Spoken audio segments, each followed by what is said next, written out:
Muy buenas tardes, queridos oyentes. Un viernes más nos adentramos en un nuevo capítulo de nuestra Crónica Negra. Cojan su bebida favorita, tomen asiento y prepárense para pasar una hora llena de intriga, suspense y tensión. De la mano de una servidora, Patricia Díaz. Aquí, en vuestra radio, Multicanal Radio. Damos comienzo a Las sombras de la luz. Nos ubicamos en Murcia, enero del año 1966. En la actualidad tiene unos 500 habitantes. La tragedia, la fatalidad y el pánico se habían apoderado del barrio del Carmen, precisamente en la calle del Carril de la Farola, en una vivienda de protección oficial. Los vecinos de la zona estaban muy asustados porque no entendían qué tragedia acontecía a la familia de los Martínez Águila. Una familia humilde, trabajadora y honrada, que no habían tenido fáciles comienzos, pero en una España franquista que estaba en auge en diversos sectores, dejando de ser parcialmente agrícola. La industria empezaba a explotar a un ritmo incesante. Otro de los sectores era el de la construcción, que estaba en apogeo. Esto les favoreció a la familia. Andrés Martínez, el padre, comenzó a trabajar de albañil en la construcción, dejando atrás el campo, que había sido su profesión, y cerrando esa pequeña chabola en la que vivía con su esposa, Antonia Pérez Díaz. Y comenzaban una nueva vida en la calle del Carril, con sus 10 hijos. Todos colaboraban y trabajaban muchísimo para poder salir adelante. El hijo mayor, José Antonio, de 16 años, trabajaba con su padre siempre que hubiese vacante en la obra. El segundo de los varones trabajaba como chapista para ayudar en la difícil situación familiar. Piedad, la tercera de los niños, tenía 12 años. Ella era la que cuidaba y atendía a los pequeños de la familia y realizaba las labores del hogar. Se hacía cargo del mantenimiento en general del hogar. Cristina, de 8, Manuel, de 6, y juntos pulían piezas de motocicletas. Todos intentaban aportar, por mínimo que fuese, para subir la economía familiar. Antonia, que en esos momentos estaba encinta, tenía unos 7 meses de gestación y trabajaba para casas, desempleando trabajo de cocina. Pues como bien comentaba antes, la tragedia, la preocupación, la incertidumbre se había apoderado de la familia. Ese enero estaba siendo el peor de los momentos vividos por los Martínez, y que además marcaría sus vidas para siempre. Una familia que, sin entender qué les estaba ocurriendo, qué mal le atisbaba, habían tenido que vivir como sus pequeños, desde el fatídico 4 de diciembre de 1965, y con un margen de 5 días habían ido falleciendo en unas muy extrañas circunstancias. La primera fue la más pequeña de los hermanos, Mari Carmen, que tenía 9 meses. Cuando llegó a casa el médico del seguro, José Vicente Hurtado, que era el pediatra que llevaba el desarrollo y el cuidado de los pequeños, determinó que el fallecimiento de la pequeña se debía a una meningitis. Cabe descartar que no era el primer fallecimiento de la familia, puesto que 5 años antes había fallecido otro bebé de 2 mesecitos, con el mismo pronóstico, meningitis. Estaba claro que en esos años este hecho no resultaba algo inusual, porque como bien sabemos la medicina ha avanzado mucho. Los cuidados, la alimentación, la investigación de aquellos años, por desgracia, no era como, claro está, la del siglo XXI. Lo que sí comenzó a resultar muy extraño y ciertamente alarmante es que tan solo 5 días después fallecía el segundo de los hijos del matrimonio, por orden ascendente. Mariano, que contaba con 2 añitos, nuevamente meningitis. Algo que ya resultaba insólito cuanto menos. Y nadie se lo explicaba, puesto que eran unos niños que gozaban de extraordinaria salud. Andrés y Antonia estaban devastados. Se llegó a pensar que se habían contagiado de unos hermanos a otros. Pero la tragedia vuelve a golpear. Solo 5 días después, nuevamente. Fuensanta, de 4 años, fallecía también. Esto ya comenzó a levantar miles de sospechas. Tanto es así que el doctor de cabecera que acudió a casa se negó a rubricar el acta de defunción. Era todo demasiado insólito y no quería dejar de averiguar e investigar qué estaba ocurriendo. Decidió dirigirse a la jefatura de sanidad para dejar constancia de lo que estaba ocurriendo. Como es obvio, enseguida sonaron las alarmas, entrando en pánico. Así que decidieron ingresar a la familia. Estaba claro que no era normal. Todo hacía pensar que las muertes parecían ser programadas. Se barajaron diversas hipótesis.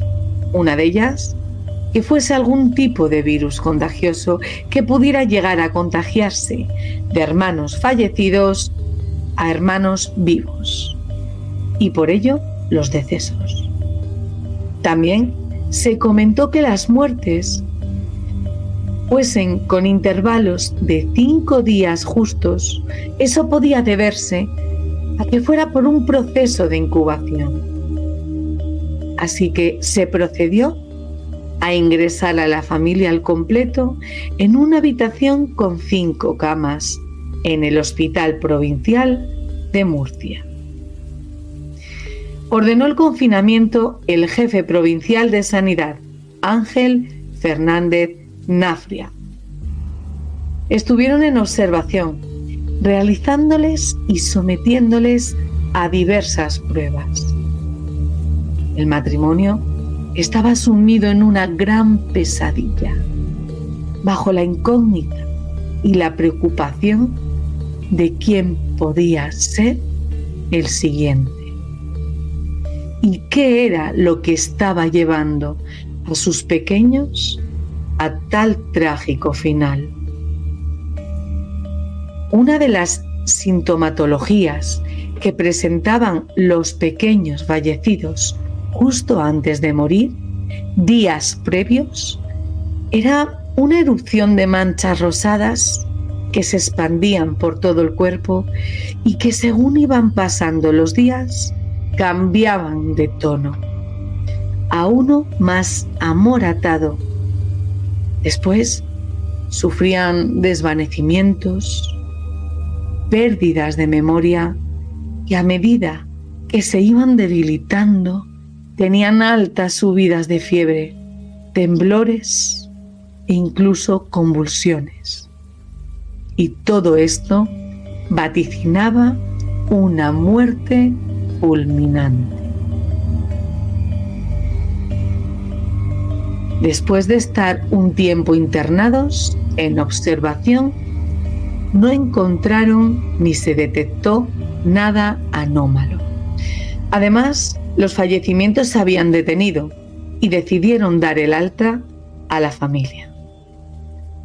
Intentando sin éxito aparentar una normalidad por el bienestar familiar, en especial por el resto de los hijos, el matrimonio comenzaba su rutina, siendo muy difícil por la tristeza que les acontecía, como era normal. Los vecinos no se atrevían a acercarse a ellos. El temor de que se tratase de una epidemia incontrolable les aislaba de la sociedad de dicho municipio. Unos días después de haber recibido el alta, el 4 de enero de 1966, Andresito, que así le llamaban en casa cariñosamente, con 6 añitos de edad, había comenzado a sentirse mal. Presentaba los mismos síntomas que sus hermanos fallecidos. Y la desgracia vuelve a irrumpir en ese hogar, arrebatando la vida del pequeño. Se comienza nuevamente a investigar, y lo que sí parecía estar claro es que el tiempo que la familia había permanecido en el ala de observación del hospital, los crímenes se habían frenado por completo.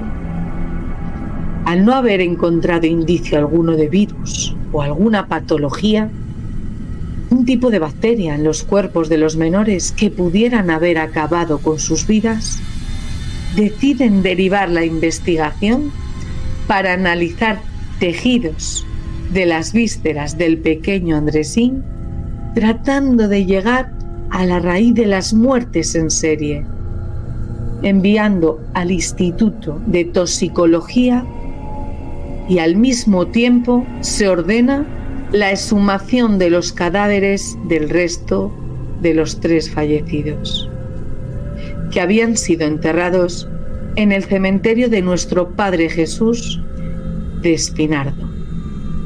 Andrés, el padre de la familia, con la mirada perdida, desorientado por no entender nada, fumaba un cigarro tras otro. Antonia, con la viva imagen del sufrimiento, esperaba sentada en una esquina.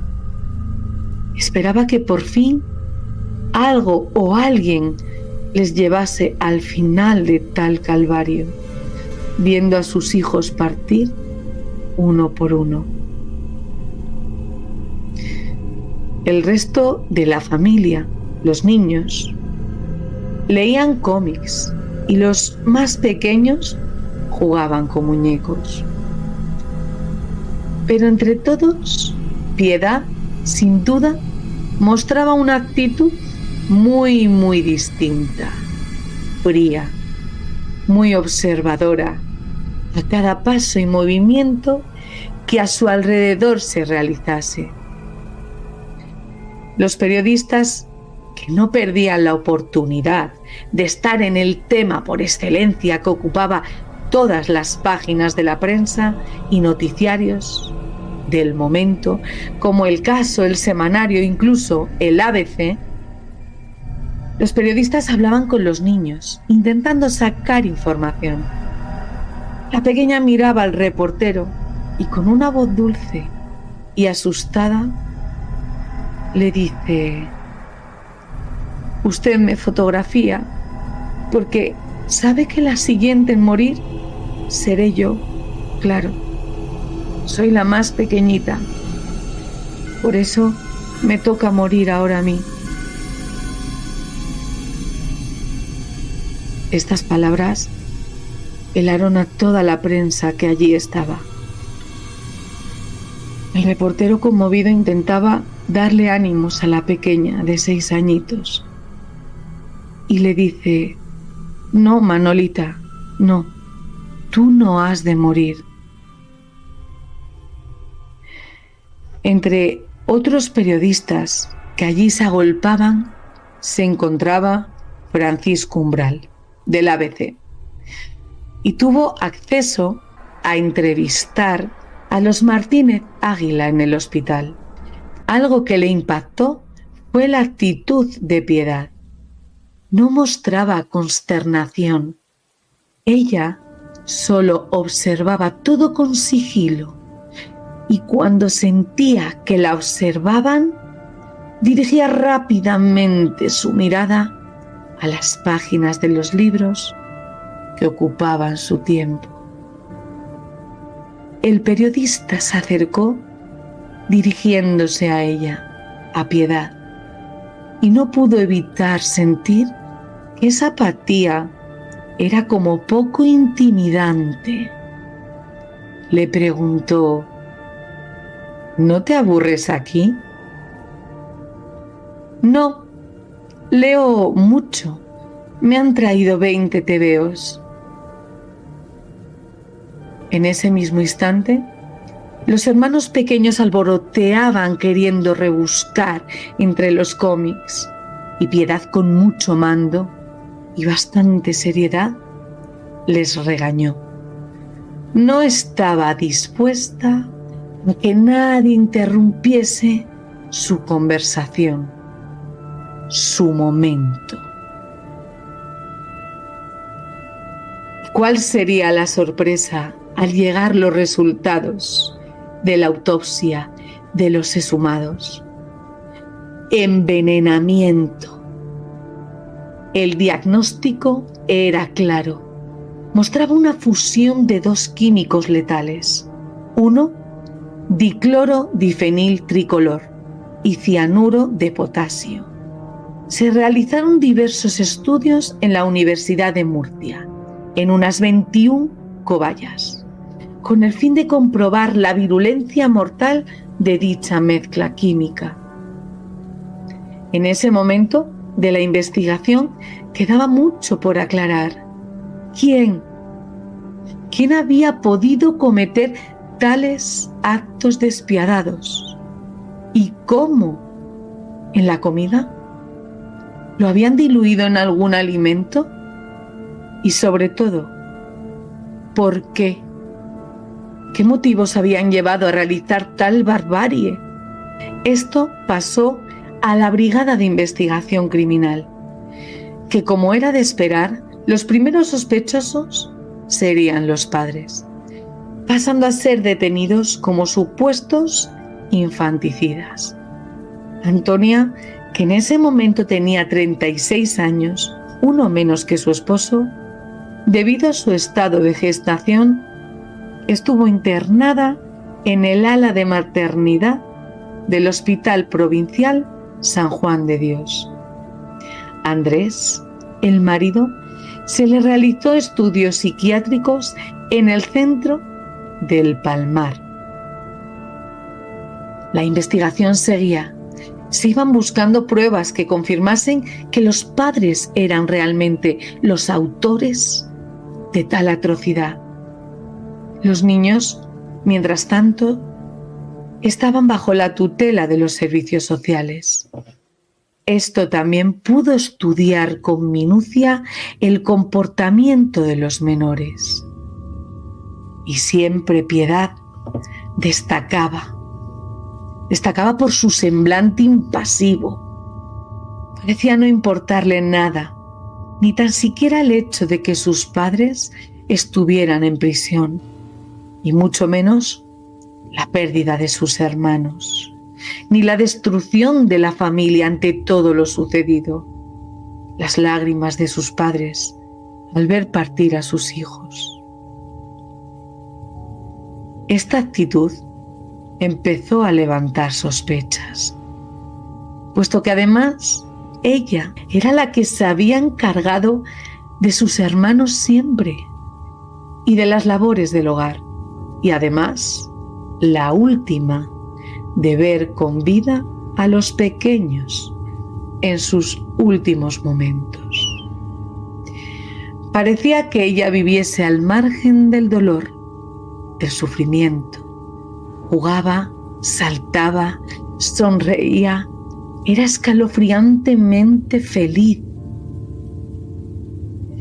Un inspector que llevaba el caso había observado muy de cerca a Piedad, por los rasgos que mostraba, por su actitud, y quiso tenderle una trampa para averiguar si podrían ser ciertas las sospechas que tenía hacia ella.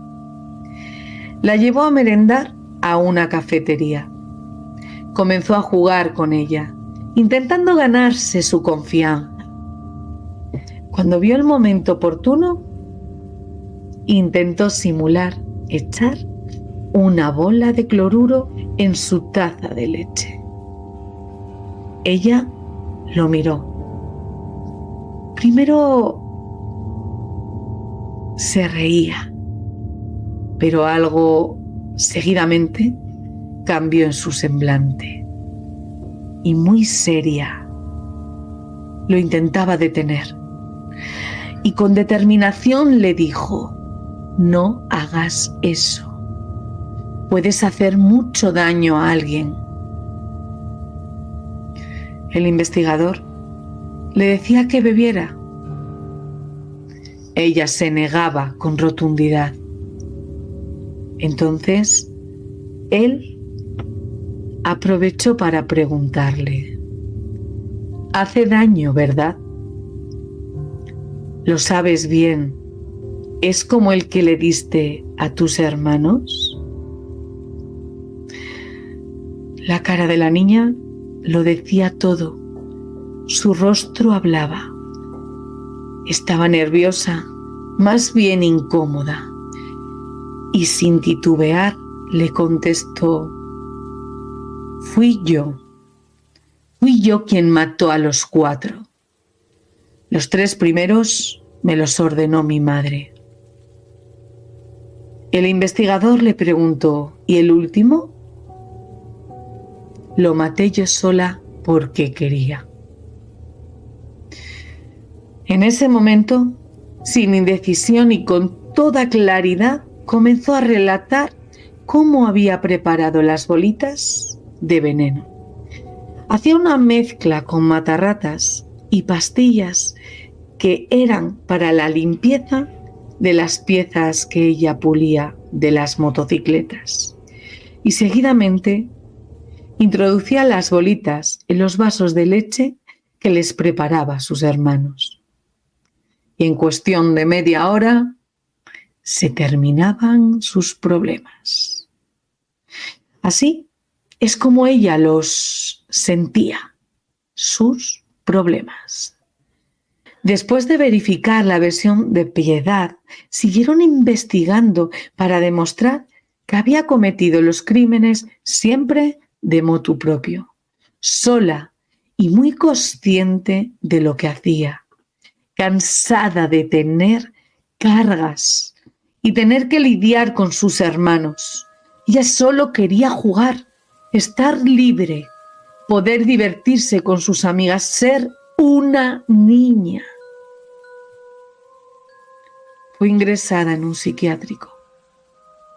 Siguió acusando a su madre de haber sido ella la que lo obligó, aunque hasta en 5 ocasiones intentó cambiar la versión. Eso sí, siempre intentando no contradecirse. Los especialistas, después de evaluarla, confirmaron que era una niña con una psicopatía, pero inmensamente consciente de sus actos en todo momento. Eso sí, actuaba con gran malicia y calculando todos sus pasos y sus actos. Algo que sorprendía a todos es que, siendo una niña sin prácticamente estudios, pudiese llegar a tener esos conocimientos para llevar a cabo sus crímenes y despistar a las personas con gran fluidez. Los padres, destrozados por el tremendo suceso y con una vida marcada por el drama, fueron puestos en libertad. Piedad, como única autora, se ordenó prisión para ella, pero al ser menor no pudo dictarse auto de procesamiento, así que fue tutelada por el Tribunal de Menores. Ingresada seguidamente en el convento de las Oblatas de la capital murciana. Allí se hacían cargo de las niñas problemáticas, desencaminadas y desamparadas. Pues aunque pueda parecer difícil de creer, una niña tan sumamente cruel solo mostró ser cariñosa, dulce, feliz. Le gustaba disfrutar, jugar, le encantaba hacer calceta y le apasionaba la costura. Y siempre mostraba un gran deseo de vivir con su tía Loli, que no había sido madre. Pues en fin, aquí termina el relato. Y para terminar, me gustaría hacer una reflexión, una pregunta que os voy a lanzar y me gustaría que comentarais, por favor. Me dejaréis vuestros comentarios. ¿Víctima o verdugo? Solo quería ser niña, pero ¿a qué precio? Y para acabar, como siempre, os dejo esta frase. Es la frase de la semana. Es ridículo no intentar evitar tu propia maldad, lo cual es posible. Y en cambio, intentar evitar la de los demás. Eso sí es imposible. Y ahora tenemos aquí, como cada semana, a nuestro colaborador, Fran Padilla, un padre alienado. Y hoy en especial estamos con Rubén Espartano. Os dejaremos aquí la información de dónde poder encontrar tanto a Espartano como a un padre alienado, porque tienen ahí un proyectillo juntos y os lo dejaremos en la descripción. Bueno, pues con estos dos personajes tan maravillosos vamos a tener una pequeña charla sobre este trágico suceso. Hola Rubén, cuéntanos. Hola, ¿qué hay? Muy buenas, encantado de estar con vosotros como siempre. Patri, Fran, un honor. Para nosotros sí que es un honor. ¿Qué te ha parecido? Bueno, ¿y qué puedes comentarnos sobre este relato? ¿Qué es lo que más te llama la atención? A mí lo que me sorprende cada día es la maldad humana, como puede ser intrínseca en una persona a pesar de su edad, ¿no? Lo que más me ha sorprendido, he estado tomando nota mientras te escuchaba, es la frialdad de una niña y la increíble inteligencia que denotaba cuando nadie podía imaginar que una propia hermana podía matar a sus propios hermanos simplemente porque, como bien has dicho al final, ella solo quería ser niña. Solo, exactamente. Es que está claro que le habían cargado de responsabilidades que no eran propias para una niña, que no justifica tales hechos, ni mucho menos, pero ella quería libertad. Esto se conoce como el síndrome, del cuidador, que seguidamente hubo una gran corriente, también en Asturias, otra niña, Palmira, que también hizo, esto, ¿no? Fue quitándose del medio a sus hermanos. Seguro que Fran nos puede aportar datos sobre ello.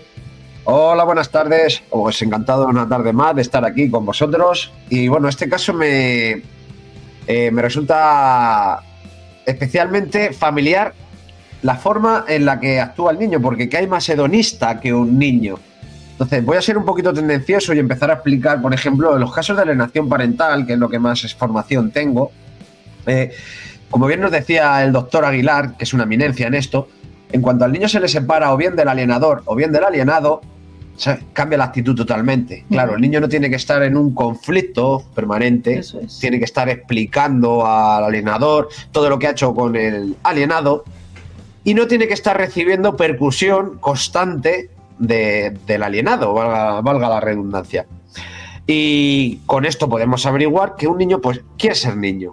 O sea, él no quiere estar involucrado en asuntos de mayores. Quieren jugar, claro, quieren ser niños. Y a los niños hay que dejarlos ser niños.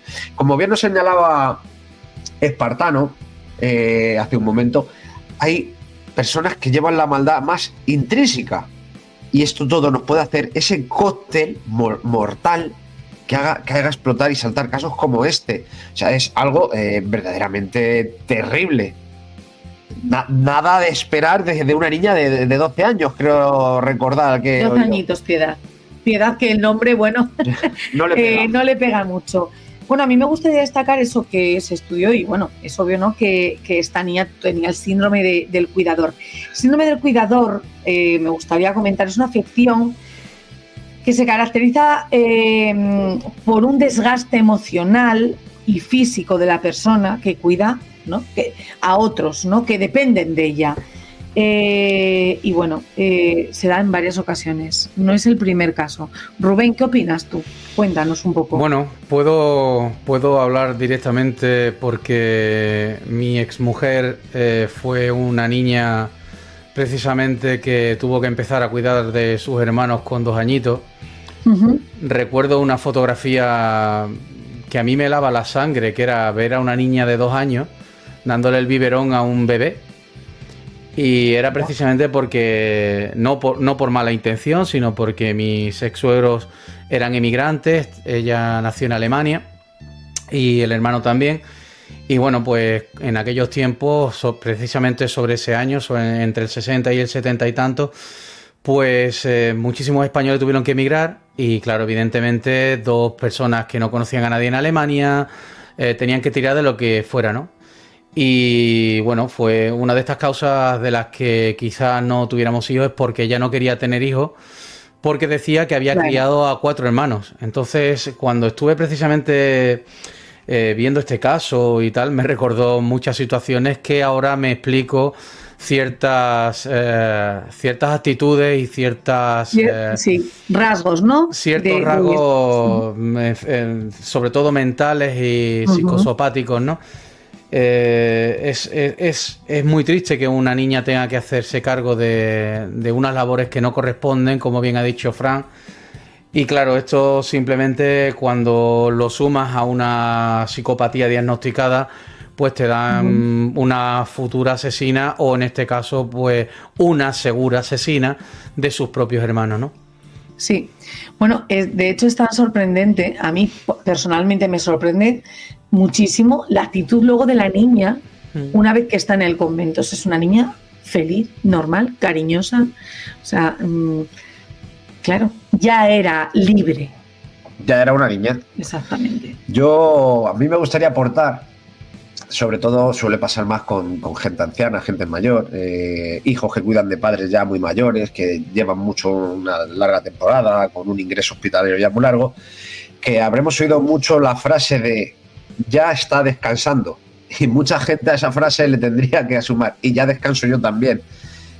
Cuidar de una persona mayor o incluso un niño, los que hemos sido padres sabemos el desgaste tanto físico como emocional, como a todos los niveles, como hasta de salud, que conlleva cuidar un niño pequeño.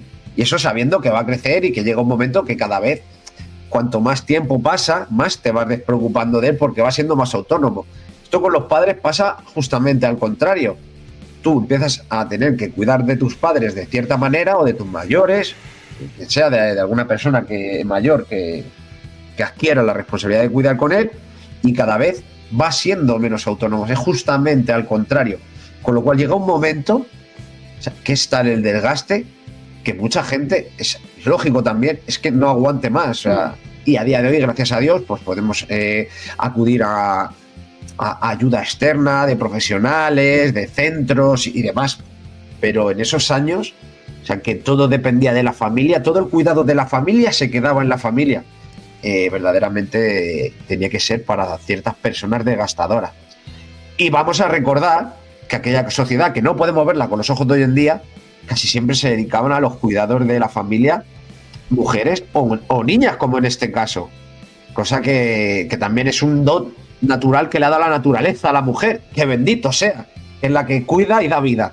Pues todo esto, pues como digo siempre, crea este cóctel para que en mentes perfectamente perversas puedan pasar estas cosas. La verdad que la desgracia se había apoderado de la familia, del hogar, y obviamente es una familia que quedaría marcada para el resto de sus vidas, pero es que además, más adelante, no podemos decir mala suerte, porque fue algo que se buscaron ellos, ¿no? Pero la tragedia siguió aconteciendo en esa familia, porque el hermano mayor, si recordáis, el que trabajaba en la construcción con el padre, José Antonio, junto con su hermano, el que le seguía, el segundo de los hermanos mayores, quisieron hacer un dúo musical. Y bueno, por lo visto les robaron. Finalmente decidieron delinquir para sacar dinero de la forma que fuese, involucrados en robos de motocicletas, acabaron en prisión, asesinaron a un taxista para sacar dinero, intentaron cavar un túnel y acabaron en la cárcel sus días. El Águila se llamaba José Antonio, así se le conocía. Entonces, no quiero ni imaginar esos padres, todo el calvario que tuvieron que vivir a lo largo de sus vidas, ¿no? Pensar que tanto Piedad como los otros dos hijos, sobre todo José Antonio, yo creo que todos los padres podemos llegar a pensar cuando un hijo comete un acto tan cruel, ¿no? Tan delictivo, algo así, es como, ¿qué he hecho mal? En muchas ocasiones nos lo podemos recriminar porque es lógico, tú crías a un hijo de una manera y bueno, ¿qué opinas? ¿Qué opináis, chicos? Bueno, yo recuerdo, no sé por qué, me ha venido a la cabeza el caso de las niñas de Alcácer, Sí. del tema de la madre de Anglés, pero claro, cuando tú ves ciertos rasgos por parte de los padres, rasgos socioculturales, no solo monetarios, sino culturales, también determina mucho lo que es el futuro de un hijo, ¿no? Ya sabemos que la infancia es el jardín en el que jugamos siempre y un trauma de joven o de niño te puede marcar toda la vida, ¿no? Estos chavales vivieron un drama tremendo, ver cómo tu propia hermana mata a tus hermanos, pues yo creo que los marcaría para siempre. Y también parece ser que mentalmente traspasaron una frontera del bien y el mal que muchos no traspasan, y ellos en este caso pues llegaron inclusive a asesinar por dinero, ¿no? Sí, Son sí. circunstancias. También recuerdo que en este caso el padre acabó muy enfermo, perdiendo la vista, Sí. porque ya ni siquiera tuvo que dejar la construcción, tuvo que empezar a trabaar de basurero, Exactamente. fue defenestrado por los compañeros, como si él fuera el culpable. Tengamos en cuenta que es una familia marcada por esta actitud de esta niña. No, quedó marcado totalmente, o sea, la familia quedó marcada totalmente incluso en el barrio, ¿no? O sea, es como que estaban señalados, Sí. que esto también suele ocurrir. O sea, cuando hay una desgracia de este tipo, o sea, yo conozco casos que los padres obviamente no tienen culpa de nada, pero el hijo haber asesinado, haber cometido algún abuso, hijo, hija, bueno, quien sea, ¿no? El actor, el culpable. Y la familia tiene que irse de su municipio, de su ciudad, por no poder seguir viviendo ahí, puesto que el vecindario, el barrio, la población no, bueno, pues ya les mantiene señalados de por vida. Pues yo te diría a la pregunta que has hecho, que hicieron los padres, mejor dicho, de qué habré hecho mal, no ser padre. Esto lo hemos hablado yo creo que muchísimas veces y está pasando sobre todo con el ritmo de vida que llevamos hoy en día, este estrés que viene impuesto por la sociedad, de que los niños se crían con terceras personas, se crían con cuidadores, se crían con profesores, se crían con el teléfono móvil y al final los padres son de todo menos padres. Son proveedores, pero dejan de ser padres. Claro. Ese es el problema. No pueden volcar, lógicamente, una familia muy humilde, muy pobre por lo que se ve, tenía que tirar de lo que tuviese cercano, como hemos hablado anteriormente, que la familia cuidaba de la familia. Pues a una niña a cargo de otros niños, a la responsabilidad económica de otros niños que recae, pues al final la educación que reciben esos niños es vivir para trabajar, para conseguir dinero y para cuidar de los demás. Y en el caso de los mayores, estoy de acuerdo contigo que no es mala suerte. O sea, yo como digo, la mala suerte es haber nacido en un país como puede ser subdesarrollado, lo que sea. Exactamente. Pero en este caso se lo buscaron, bien en prisión estaban, y decir, lógicamente la educación que habían recibido esos niños, porque desde niños estaban trabajando, es que había que conseguir dinero. Y ellos ya, su forma de conseguir dinero, cuando uno está harto de trabajar desde pequeño, si no tiene una educación sólida y estable y unos principios y unos valores que le hayan dado sus padres desde pequeños, lógicamente, si no hay valores y si no hay principios, puedes acabar en cualquier situación pues de estos. Bueno, yo creo que esto reitera, y creo que es bastante claro, que pienso que la figura tanto paterna como materna es importantísimo a la hora del desarrollo y el cuidado de los menores. Es nuestro deber. Y bueno, pues qué puedo deciros, que muchas gracias por haber estado compartiendo este ratito con nosotros en las sombras de la luz. Rubén, mil gracias, contamos contigo. Espero que vengas más a nuestro rinconcito a darnos tu opinión. Le podéis encontrar, como bien he dicho, en la descripción. Por supuesto, ha sido un placer, y contad conmigo en todo lo que pueda ayudaros, y espero no asustarme tanto cada vez que me cuentas estas cosas. Muy bien, Rubén. Un abrazo a los dos. Un abrazo. Fran. Pues nada, pues un placer estar aquí otra tarde más, como siempre. Ya la gente se va a aburrir, va a decir, este tío está aquí hasta en la sopa. No, estamos encantados. Bueno, a los oyentes decir que un beso enorme, muchas gracias, y os esperamos el próximo viernes.